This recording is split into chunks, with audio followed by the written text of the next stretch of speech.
Сәлем, қайырлы күн достар. Бүгін сіздермен бір жасағаннан шығатын, керемет деп болып шығатын осындай маквой пирогтың рецептімен бөлісетін болам.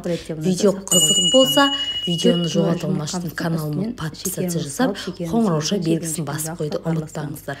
Алдымен 4 дана жұмыртқамыздың үстінен 1,5 пиала шекерімізді салып, жақсылап венчикпен араластырып алатын боламыз. Оның үстінен 1 пиала сұйық майымызды құйып, оны да жақсылап араластыратын боламыз. Барлығын бір келкі масса етіп араластырып алғаннан кейін, оның үстінен 1 бокал жылы сүтімізді құйып, оны да жақсылап венчикпен араластырамыз. Барлығын араластырып алғаннан соң, оның үстінен міндетті түрде електен өткізілген болу керек.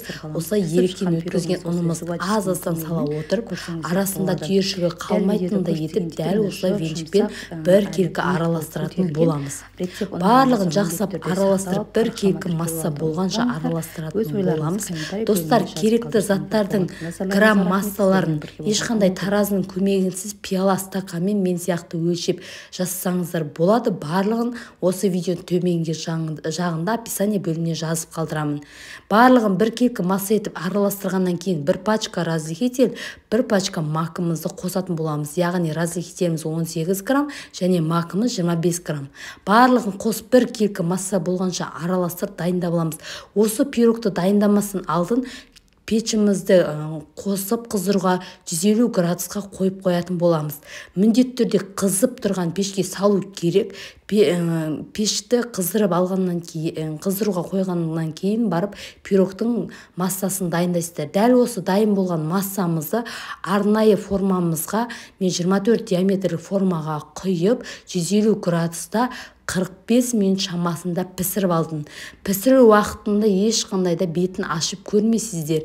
40-45 минуттан кейін ғана жай ғана ашып көресіздер. Осылай зубочистканың көмегімен таза піскен-піспеген тексеріп көресіздер. Сонан соң пирог піскеннен кейін міндетті түрде печканың аузын бірден ашып тастамаңыздар, тек тоғын ғана суырып қойыңыздар. Піскеннен кейін бір 20 минут 30 минут шамасында өздігіне қалдырамыз. Сонда көтеріліп піскен пирогымыз біздің басылып қалмайтын болады. Бізде дәл осындай кереметтей маквой пирог дайын болды. Мен ыстықтай кесіп көрсетіп жатырмын. Суытып барып кессеңіздер де болады. Егер де рецепт сіздерге пайдалы болса, жоғалтылмасын міндетті түрде каналыма подписаться жасап, қоңырауша белгісін басып қойды ұмытпаңыздар. Назарларыңызға рахмет. Сіздермен бірге болған Алмагүл.